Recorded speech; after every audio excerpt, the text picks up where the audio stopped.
spending and your fiscal conservativeness. Right. The United States has a plan to modernize their nuclear weapons. It's projected that it's going to cost $1.7 trillion over 30 years.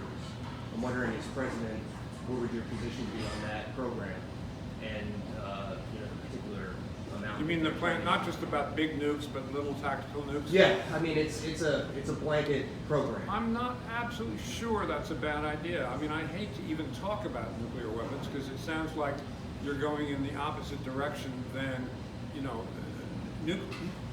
nuclear weapon policy should be like tax policy. It should be a one-way ratchet, fewer nuclear weapons.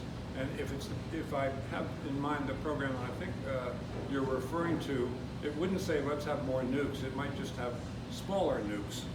Yeah. Okay, I'm not so sure that's a bad idea. But the